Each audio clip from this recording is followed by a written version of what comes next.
Nobody knew why Kelechi suddenly stopped answering Amara's calls. For 3 years, they had been inseparable. If you saw one of them, the other was never far away. They ate together, prayed together, dreamed together.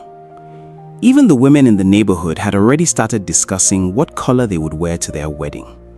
That was how serious their relationship was. Then one morning, everything changed. Kelechi disappeared.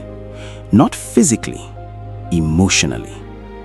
The cheerful young man Amara knew suddenly became distant, cold, distracted. And the more she tried to understand what was happening, the more he pulled away. What Amara didn't know was that Kelechi was hiding a secret that would force him to choose between two things many people spend their entire lives chasing: money or love. And before this story ends, you may find yourself asking the same question. What would you choose? Kelechi lived in a small rented room in Enugu. The roof leaked whenever it rained, the walls were cracked, and some nights mosquitoes made sleep impossible. But despite everything, he never complained. Every morning before sunrise, he woke up and headed to the market. There, he worked as a loader, carrying bags of rice, moving cartons, transporting goods for traders. The work was exhausting, yet Kelechi kept going because he had a dream. He wanted a better life, not just for himself, for Amara too. Whenever things became difficult, he imagined the future they would build together. A small house, a happy family, children running around the compound. Simple dreams, but dreams that gave him strength. Meanwhile, Amara worked at a small provision shop owned by her aunt. The pay wasn't much, but she never cared about money.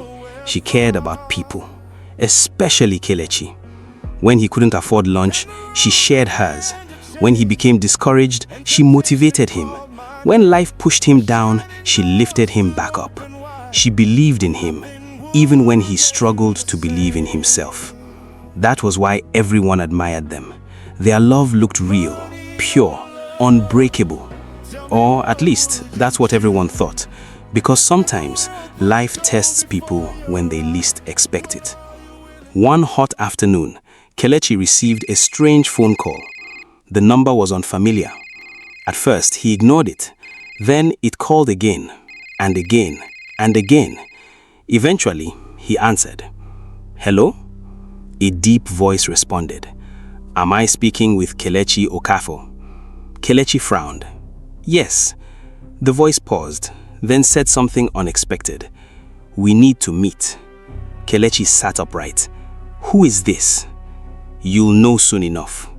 The call ended, just like that. No explanation, no details, nothing. Kelechi stared at his phone, confused, uneasy. Something about the conversation felt strange, very strange. But he had no idea that this simple phone call was about to change his life forever. That night, sleep refused to come. He kept replaying the conversation in his mind. Who was the caller? How did they know his name? What could they possibly want from him? He was nobody special, just another struggling young man trying to survive. Yet, somehow, someone was looking for him. The next morning, another message arrived. An address and a time.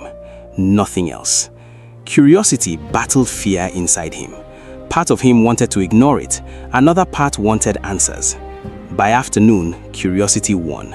And that decision would become one of the most important decisions of his life. The address led him to a luxury hotel, the kind of place he had only seen in movies. Luxury cars lined the entrance. Security guards stood at every corner. The building itself looked like a palace. Kelechi suddenly became self-conscious. His shirt was old, his sandals were worn out. He didn't belong here, not even close. For a moment, he considered leaving.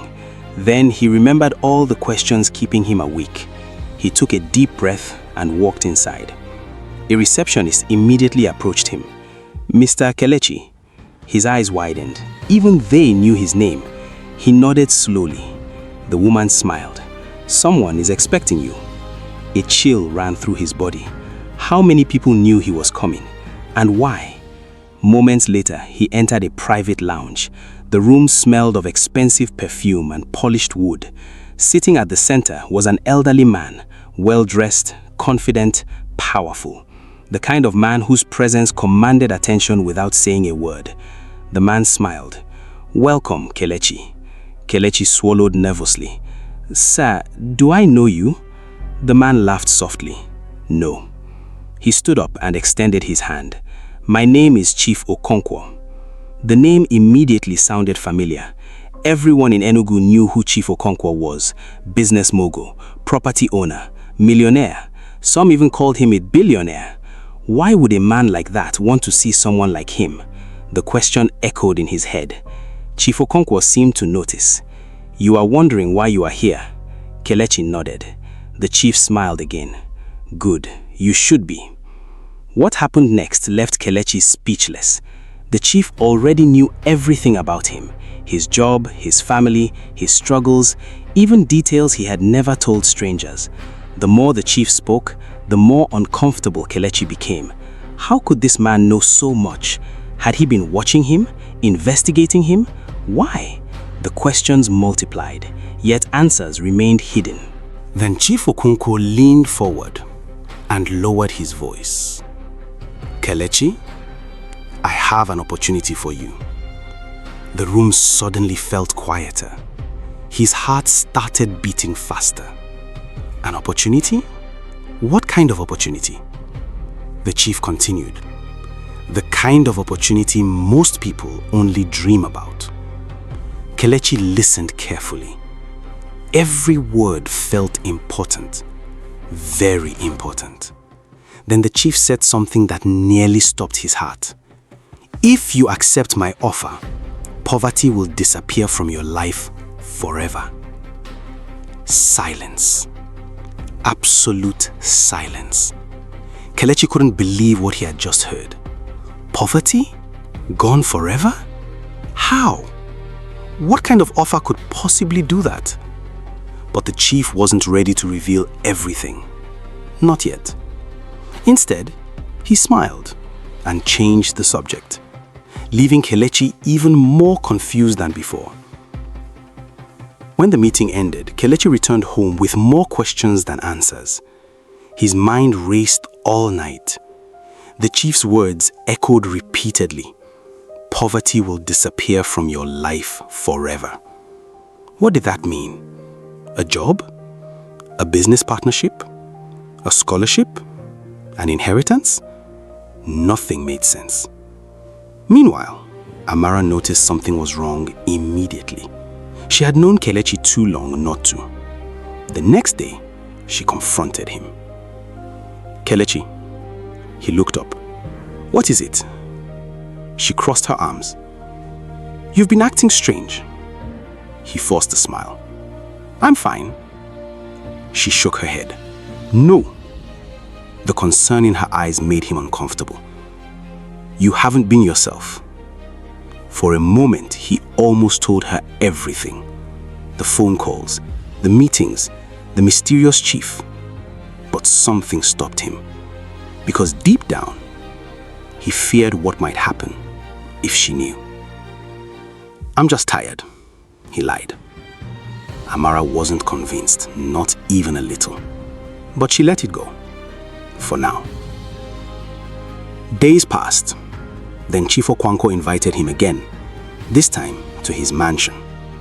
And what Kelechi saw there left him completely stunned. Luxury cars, massive chandeliers, marble floors, security guards everywhere. The place looked less like a house and more like a kingdom. For the first time in his life, he stood face to face with unimaginable wealth.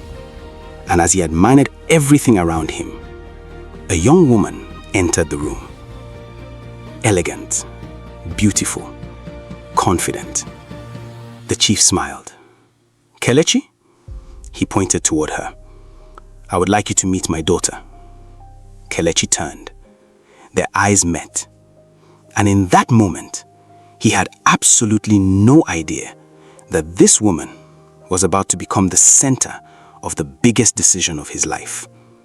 A decision involving millions, a hidden agenda, and a truth so dangerous that it would eventually destroy lives. But Kelechi didn't know that yet, because the real game had only just begun. Kelechi stood frozen. The beautiful young woman smiled politely. For a brief moment, neither of them spoke. Chief Okonkwo watched carefully from his seat, almost as if he was studying Kelechi's reaction. The young woman extended her hand. "Hello, Kelechi. My name is Adeze." Kelechi quickly shook her hand. "It's nice to meet you." But something felt strange. Very strange. Why had Chief Okonkwo brought him here? Why introduce him to his daughter? And why did it feel like everyone in the room knew something he didn't? The chief smiled. "Please sit." Kelechi obeyed. His heart was beating faster than ever. Then the chief finally decided to reveal the truth. "Kelechi, I have spent months looking for the right person." The room suddenly became quiet. A person with good character. A person who understands struggle. A person who cannot be corrupted easily. Kelechi listened carefully, still confused. Chief Okonkwo pointed toward Adeze. "My daughter is 30 years old, beautiful, educated, successful, but she refuses to marry the men I introduced to her." Adeze rolled her eyes. "Daddy." The chief laughed. "It's true." Then his expression became serious again. And after careful observation, he looked directly at Kelechi. "We chose you." Silence. Absolute silence. Kelechi blinked. Surely he had heard wrongly. "We chose you?" The chief nodded. "Yes." Adeze smiled softly. Kelechi felt as if the room was spinning. What exactly was happening? Then Chief Okonkwo said the words that changed everything.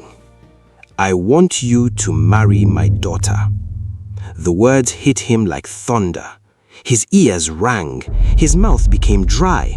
For several seconds, he couldn't speak. Marry Adeze, the daughter of one of the richest men in the state? The daughter of a billionaire? The daughter standing right in front of him? This had to be some kind of joke. But nobody was laughing. And that's when fear began creeping into his heart. Because another face instantly appeared in his mind. Amara. That night, Kelechi sat alone in his room. His head felt heavy. The chief's proposal kept replaying over and over. Marry Adeze. Become part of one of the wealthiest families in Nigeria. Never worry about money again. Leave poverty forever. The offer sounded unbelievable, like something from a movie. But there was one problem. Amara. The woman who loved him when he had absolutely nothing. The woman who stayed when everyone else left. How could he betray her? Yet another voice whispered inside his mind. How many chances like this come once in a lifetime? He imagined a mansion, luxury cars, business opportunities, a life where his future children would never know suffering. The temptation was powerful, very powerful. And little by little, it began to weaken his resolve. The next few days became torture. Every time Amara called, he felt guilty. Every time she smiled at him, he felt ashamed because he was hiding something enormous. One evening, they sat together outside her aunt's shop. The sun was setting. Birds flew across the orange sky. Normally, moments like this made Kelechi happy, but not today. Amara looked at him carefully. "Kelechi, what are you not telling me?" His stomach tightened. "What do you mean?" She sighed. "You've changed." The words cut deep. "You barely look at me anymore. You hardly call. When we're together, your mind is somewhere else." Tears slowly formed in her eyes. "Did I do something wrong?" Kelechi looked away because the truth was too painful. "No." "Then what is it?" For several seconds he remained silent. Then he stood up. "I have to go." Amara watched him walk away. And for the first time in 3 years, she felt afraid. Truly afraid. Because deep down, she sensed she was losing him. Meanwhile, Chifokunkwo continued applying pressure. Every few days, another invitation arrived. Another luxurious dinner. Another opportunity to experience a life he had never imagined. Gradually, Kelechi became familiar with wealth. Private drivers, luxury restaurants, exclusive events, powerful people. And the more he experienced it, the harder it became to walk away. Then one evening, Chifokunkwo decided to reveal the final piece of the offer. "Kelechi, yes sir, if you marry Adaeze," the chief slid a folder across the table. Kelechi opened it. His eyes widened immediately. Inside were property documents, business shares, investment accounts. The numbers were unbelievable. Millions upon millions of naira. His hands started trembling. The chief leaned forward. "This will all become yours." Kelechi's breathing became shallow. He had never seen that much money in his entire life, not even close. The temptation was no longer knocking. It had kicked down the door. That night, he couldn't sleep. He stared at the ceiling for hours. His mind was divided. One side screamed, "Choose Amara. Choose love. Choose loyalty." The other side whispered, "Choose security. Choose wealth. Choose opportunity." Both voices felt convincing. And that was what made the decision so dangerous. Because for the first time in his life, Kelechi genuinely didn't know what the right choice was. Then something happened that pushed him over the edge. A heavy rainstorm hit Enugu. The roof of his rented room collapsed. Water flooded everything. His mattress was destroyed. His clothes were soaked. His few possessions were ruined. Standing inside the flooded room, Kelechi felt defeated, completely defeated. At that moment, poverty felt like a prison. And suddenly, Chifokunkwo's offer seemed like freedom. The next morning, he made his decision. The decision that would change everything. He called Chifokunkwo.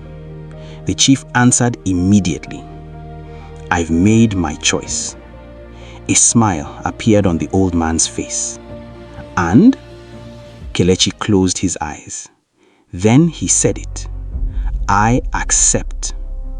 The room fell silent.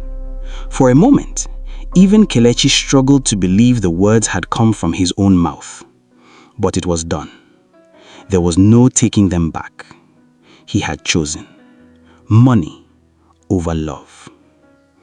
The hardest part still remained, telling Amara. Days passed before he gathered enough courage. When they finally met, Amara knew something was wrong immediately. The sadness in his eyes told her everything. "Kelechi," his voice shook. "I'm sorry." Tears immediately filled her eyes. No explanation was needed. Women often understand heartbreak before the words arrive. What happened? Kelechi struggled to speak. Then he told her everything. The proposal, the money, the marriage, the future, the opportunity. When he finished, Amara was silent, completely silent. The silence hurt more than anger, more than shouting, more than insults, because it carried disappointment, deep disappointment. Finally, she spoke. "So that's it?" Kelechi lowered his head.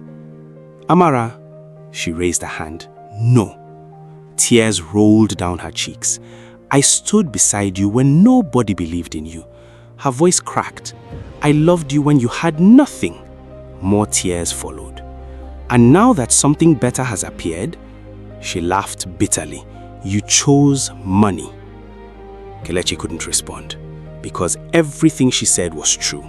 Every word. Amara wiped her tears. Then she said something he would never forget. "Money can change your life." She paused. "But be careful. It can also change who you are." Then she walked away without another word, and as Kelechi watched her disappear into the crowd, a strange feeling settled inside his chest. Not relief, not happiness, regret. The first seed of regret. And he had no idea how much bigger it was about to grow. Because while he believed he had just secured the future of his dreams, a dangerous secret was hiding inside Chief Okonkwo's family. A secret nobody had told him. A secret that would eventually make him question everything. And when the truth finally emerged, it would be too late to turn back. The wedding was everything people expected from one of the richest families in the state. Luxury cars filled the venue. Important politicians attended. Businessmen flew in from different cities. Expensive cameras captured every moment. The event was broadcast across social media. To the outside world, Kelechi looked like the luckiest man alive. The poor market loader had become the son-in-law of a billionaire. People admired him. Some envied him. Others wished they could trade places with him. But deep inside, something felt wrong. Every time he smiled for a photograph, he remembered Amara. Every time guests congratulated him, he remembered the tears in her eyes the day he left. He tried to ignore the feeling. He convinced himself it was normal. After all, he had just entered a new life, a better life. At least, that was what he believed. For a few months, everything seemed perfect. Kelechi moved into a massive mansion. He drove expensive cars. He wore designer clothes. People who once ignored him suddenly respected him. Doors that had always been closed began opening. For the first time in his life, he could buy anything he wanted without checking the price. The poverty he had feared for years was finally gone. But then, something strange started happening. Little by little, Kelechi realized that nothing in the mansion truly belonged to him. Every decision required approval. Every movement was monitored. Every plan had to pass through Chief Okonkwo. At first, he dismissed it as concern from a caring father-in-law. But the restrictions became worse, much worse. The businesses he thought he would help manage were already controlled. The properties were placed in trusts he couldn't access. The accounts he believed would become his remained under someone else's authority. Even Adeaze began acting differently. The kind, gentle woman he met before the wedding slowly disappeared. In her place was someone controlling and suspicious, someone who wanted complete obedience. One evening, after another argument, Kelechi walked outside to clear his head. As he passed near Chief Okonkwo's private office, he heard voices inside. Normally, he would have continued walking, but one sentence stopped him. "We chose correctly." Kelechi froze. Another voice laughed. "Of course we did. Poor people rarely say no to money." His heart began racing. Slowly, he moved closer. Then he heard Chief Okonkwo speak. "That's why I wanted him." The room erupted in laughter. Kelechi felt a chill run through his body. Chief Okonkwo continued, "Because rich men challenge authority, rich men ask questions, rich men want control. But a poor man who suddenly becomes wealthy, he becomes grateful, loyal, easy to manage." The laughter continued. And besides, Chief added, Adeaze needed someone who wouldn't leave her. Kelechi's breathing became shallow. His legs felt weak. Everything suddenly made sense. The investigations, the meetings, the offers, the promises, none of it had been about love. None of it had been about character. None of it had been about giving him a better future. He had been selected because they believed he could be controlled. Because they believed poverty had weakened his ability to say no. Because they believed money could buy his loyalty. At that moment, Kelechi realized something painful. He had not married into a family. He had entered a carefully planned arrangement, a transaction, a business deal disguised as love. And he was the product. For the first time since the wedding, he truly understood what Amara meant when she warned him that money could change who he was. Because somewhere along the line, he had stopped being Kelechi, the hard-working young man who once valued loyalty, the man who dreamed of building a future through honesty and love. That version of himself had slowly disappeared, and now he wasn't sure if he could ever get him back. The months that followed became increasingly difficult. The mansion felt like a prison. The luxury cars no longer excited him. The expensive clothes felt empty. The money that once seemed like the solution to all his problems now reminded him of everything he had lost. One afternoon, while driving through town, he saw someone familiar, Amara. She was standing outside a small business center. She looked happy, confident, peaceful. A smile naturally rested on her face, the kind of smile he hadn't seen in years. Standing beside her was a man, not a billionaire, not a politician, not a celebrity, just an ordinary man. But the way he looked at her told Kelechi everything. There was respect in his eyes, love, partnership, trust. The same things Kelechi once had, the same things he traded away. For several minutes, he sat inside his car and watched from a distance. Then something happened.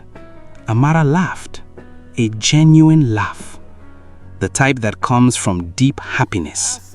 And in that moment, Kelechi understood a truth that money could never teach.